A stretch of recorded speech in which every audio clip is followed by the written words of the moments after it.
Hi, I'm Abby, and I'm 31 years old. My life took an unexpected turn at the age of 25 when I decided to take a leap of faith and start my own business. Before that, I worked in the IT sector, navigating through the usual challenges of a corporate job.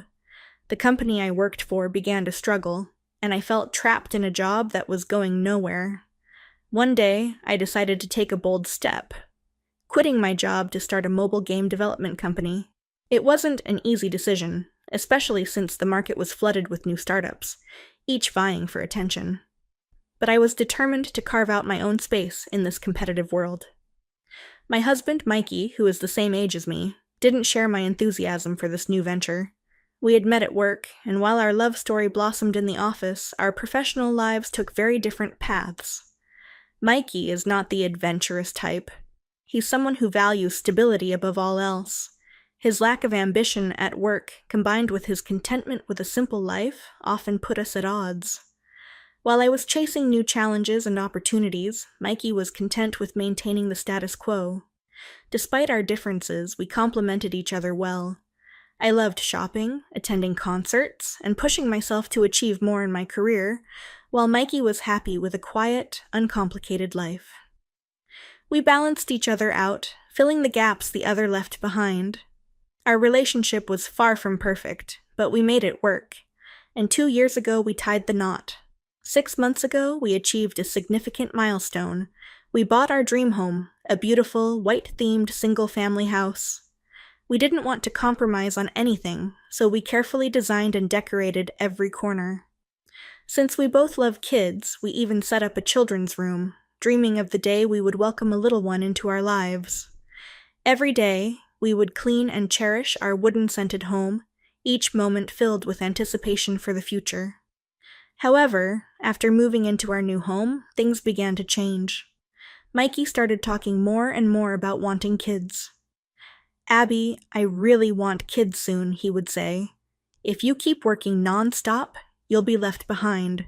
Everyone on social media has kids, don't they? Our parents are also pressuring us. Maybe it's time you take a step back from work." His words struck a nerve.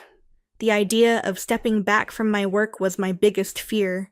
You see, Mikey's income had significantly decreased.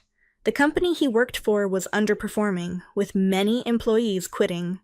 Mikey himself had started working remotely, which in reality meant he was hardly working at all. Before I knew it, his pay had dwindled to what resembled a part-time job. We had a mortgage to pay, and living on Mikey's income alone wasn't an option. Talking about our financial situation directly was a delicate matter, so I had been avoiding it. Mikey knew his income had dropped, but he was hesitant to look for a new job. One evening, after another discussion about having kids, I carefully chose my words as I responded, "You know, kids, I'm not getting any younger, but right now, I really want to focus on my work and save a bit more money. When we do have a child, I want to prioritize them completely. I just haven't found someone I can trust fully to help when I'm away. Please bear with me a little longer. I promise I'm thinking about it." Mikey looked displeased. "You know my mom keeps going on about wanting a grandkid, right? You have to think about my pride, too. She's been so pushy that I even told her you have a medical condition that makes it hard to conceive, just to make her understand." I was aware of that lie. Every time my mother-in-law saw me, she'd say, "Abby, work is good and all, but a woman's role is also to have children. No matter how successful you are, if you don't have a child, you're incomplete. You should embrace your femininity soon." I couldn't possibly agree with such a sentiment, but my mother-in-law is stubborn and traditional. There was no way Mikey, being a mama's boy, would ever stand up to her on my behalf. Being tired from work, I tried to avoid her as much as possible, knowing every encounter would inevitably lead to the topic of kids. She probably didn't know about our financial situation, and considering the current economy, it's hard to even think about having a child. Then one Sunday, as we were enjoying our day off, the video doorbell rang. The monitor displayed my mother-in-law. Though I wanted to pretend we weren't home, our car was in the driveway, so we couldn't. Mikey opened the door and let her in. Without missing a beat, she threw a snide remark at me. "You've embarrassed me, Abby." Naturally, I had no clue what she was talking about. "I ran into an old friend from my school days," she continued. "She has 3 grandkids from a son who's a year younger than Mikey. She was showing off, and I never imagined I'd face such humiliation at this age. This is what you get for having a clueless daughter-in-law." She directed her anger at me. "It's all because you won't give us a child? Don't you feel sorry for Mikey? Time's ticking, and you need to plan for the future. You keep talking about work, but aren't games just for nerds? Anyone can do that, can't they?" Her ignorance was truly terrifying. She had no idea about my efforts and achievements. I couldn't stay silent any longer. "Listen, mother-in-law, I think you need to realize how uninformed you sound. I get that you want a grandchild, and I'm genuinely sorry you feel this way. But when you belittle my career, I can't stay quiet. Not everyone can do what I do. Saying things like that about the games we pour our hearts into every day is hurtful." She smirked at me. "Why are you getting so defensive? What's more important to you, games or kids? If you tell me that a nerd's game is more important, I'd understand, but that would be a ridiculous thing to say, right?" As I kept trying to avoid conflict, things seemed to take a turn for the worse. My head started to throb. "Seriously, mother-in-law, you're so clueless. Comparing those things doesn't even make sense. They're completely different. I get your point, but from now on, this is a matter between a husband and wife. We'll come to a conclusion together." I thought my words might be a bit harsh, but I couldn't stay silent any longer. Even in this situation, Mikey stayed quiet and didn't come to my defense. Suddenly, with a flushed face, my mother-in-law yelled at me, her breath hot and heavy. "You think I'm the bad one, don't you? Mikey's too kind to say anything, but don't you think a wife focusing more on her job than her husband could upset him? I really feel sorry for Mikey." "Excuse me?" I was taken aback by her audacity. "That's right," she continued. "Maybe I should move in here. You have a nursery, even though you're not having children. It's because you're infertile, right? So that room is just gonna waste." Before I could react to that shocking statement, Mikey chimed in with a sarcastic grin. "Yeah, we don't plan on having kids. It might be more efficient if Mom lived here. We're both working, so the house is often empty. It would be better for security if someone's always home. I'm all for it." I was stunned. I always knew Mikey was a mama's boy, but I never expected him to go off the rails like this without even considering my feelings. Annoyed, I retorted sarcastically. "Mikey, you're working from home these days, right? I think our security is just fine. If we need security, we'd hire professionals. We don't have any valuables that require high-end security anyway." "Whose life are you talking about?" Mikey, visibly agitated, shouted back at me. "That's how you always are, Abby, looking down on everyone. Can't you see that attitude of yours drains my motivation? Your business success was just a fluke, right? If I had started a business at the time, I would have succeeded too. I could have earned more. Don't think you're the only competent one here." My patience, already thin, snapped. He made it sound as if he was spouting some undeniable truth. However, I never once said I didn't want children. We just can't have them because we can't get by on just Mikey's earnings. I guess it's time for some real talk. I've kept silent to protect Mikey's reputation in front of mother-in-law. "Take a look at this," I said, pulling out our household budget and our paychecks. "Can you still say our decision not to have kids is due to my arrogance?" Mother-in-law stared at the documents with a devilish glare. Mikey looked visibly flustered. Being shown this after boasting must be tough. After all, his earnings were almost the same as a college student's part-time job. Affording a mortgage and supporting a family on this? No way. It would be impossible unless we moved abroad. I began to speak again. "As you can see, our financial situation depends on both of us working.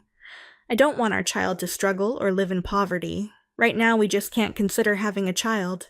If we continue being married, it might never happen." Mikey responded anxiously. "I never told you to show Mom our earnings. Do you enjoy making me look bad?" Mother-in-law added, "Oh, come on, earnings aren't everything. Mikey's gentle nature would make him a good father. Why don't you become the breadwinner?" The absurdity of her suggestion gave me a headache. Sure, having a child would be fulfilling, but did you know there are mothers out there coping with stress by playing mobile games and doing their best? If you're going to throw judgments, so will I. A real man can support his family. Doing your best in whatever situation is what truly matters. Mikey's anger finally exploded. He began to shout, "Abby, your high and mighty attitude is what's ruining me. It's like having a boss at home. Leave, I don't want to see your face anymore." Mother-in-law jumped in. "Exactly! You think you can say whatever you want? Fine, we don't need a woman like you. I'm going to get divorce papers, Mikey. Divorce this insufferable woman." With that, they both stormed out of the house, heading to the city hall. I was still puzzled about why I should be the one to leave, but I knew I didn't want to be with Mikey anymore. I couldn't stand his face. Those were my feelings. I had reached my breaking point. I finally decided to move out. I quickly packed my belongings. I've never liked having many possessions anyway. I've always been someone who prefers an empty space. People usually call this minimalist living. Packing was done in no time. Mikey and his mom came home, still in a foul mood. Without missing a beat, Mikey started filling out the divorce papers, then he threw them at me. "I've done my part. If you're going to stop this, now is the time. Once these papers are submitted, there's no turning back. I'm so distressed I might not work for a while, but you can just give me the house as compensation. Lucky for you, I'm not a petty guy. You earn well, so it should be no big deal, right? But hey, if you apologize, maybe I'll forgive you." Clearly, he wanted me to beg him to stay. I've never met such a small-minded man before. He's the worst of them all. Without any hesitation, I filled out the divorce papers as well. I wanted to see for myself when they were submitted, so I took charge of that. The next day, the divorce was finalized. People often say divorce is harder than marriage, but for me, it was surprisingly straightforward and liberating. Thinking about that beloved house now inhabited by my two least favorite people, it seems scarier than a haunted house. I don't want to go near it. My belongings, just a duffel bag and a huge suitcase for overseas trips, were all I took. I'd like to pat myself on the back for living so minimally. For the time being, I decided to stay at my company. My colleagues laughingly said, "We always knew something like this would happen to you, boss." But my real revenge starts now. I'm not so kind as to keep paying a mortgage on a house where people I despise live. To begin with, there's no reason to pay Mikey any compensation. That's right, the house is in my name. Mikey's salary wasn't enough to get a mortgage approved, so it ended up being under my name. So technically, I'm the owner. I don't need that house anymore. To avoid any future complications, I contacted a lawyer. Marital assets are split 50/50ths, of course, but the house will be sold. It's been well maintained and is still considered new. The property was acquired cheaply, so the difference between the mortgage and the selling price was a life lesson I could afford. I was thrilled it sold quickly at the price I wanted, and that naive mother and son duo, they believed they could continue living there. It seems his mom just found out the house was in my name after their divorce. Mikey had lied about his salary, so it's not surprising she thought that. The moment they found out about the house sale, they were horrified. I got a call from mother-in-law. "Is it fun making us suffer? I'll forgive you, so cancel the sale now. Mikey's breakdown and inability to work is on you," she shouted. I replied calmly, "Forgive me? Sorry, but no matter what you offer, I refuse. Have you ever met someone paying a mortgage for a house they don't live in? I haven't met such a foolishly kind person. We're strangers now." She shot back, "I'll storm into your office right now and spread the truth about what a monster you are. Reputation damage is terrifying, you know." "Feel free to do that. I'm quite busy now," I said, hanging up. I immediately reported the threat to my company's legal counsel. The lawyer arrived promptly. However, despite the threats, Mikey never showed up at my workplace, just as I had expected. It seems Mikey inherited his big mouth from his mother. I provided the lawyer with recordings of my conversations during the divorce and the recent call.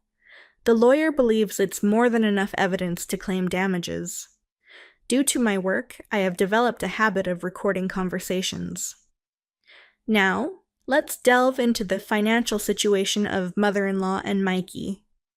Mother-in-law has never held a job for long, at most 6 months. Her arrogance always gets in the way, so she virtually has no savings. Their current home is a subsidized housing unit that runs only $200 a month, reflecting its modest quality. It seems mother-in-law dreamt of leaving that simple life to live in our house. It's always crucial to live within one's means. In the end, mother-in-law's schemes crumbled. To make matters worse, Mikey, now without a home, ended up moving into that subsidized apartment. Karma seemed to catch up with the duo for their wicked ways. To top it all, the company Mikey worked for went bankrupt, and Mikey became unemployed. Moreover, the rent for their subsidized housing reportedly goes up with more occupants. In panic, the two apparently complained to the local authorities. But there's no bending rules for individual grievances. Predictably, the duo, filled with pride, faced challenges while job hunting. They sought high-paying jobs, but without experience, it was a stretch. With no savings to start with, Mikey resorted to day labor and part-time work. And with my legal actions, the mother-son duo became utterly demoralized. They borrowed money from relatives and astonishingly managed to pay the damages in a lump sum. Even the lawyer was taken aback by this unexpected turn of events. I couldn't stay at the office forever. Being at the company keeps me constantly in battle mode. I craved a place where I could truly relax. Come to think of it, I hadn't felt relaxed at home recently either. I took the plunge and bought an apartment near the office. After my experience with the house, I decided against it. Living alone, I'm looking for a place with top-notch security. Being single and working hard is challenging to connect with neighbors, but I found an apartment that fits all my demanding criteria perfectly. You know, I'm the kind of person who always finds a silver lining. Inspired by recent events, I developed a romance simulation game for adults. It became a massive hit, turning into the company's flagship game. I really do love my job. For now, I'm more passionate about work than romance.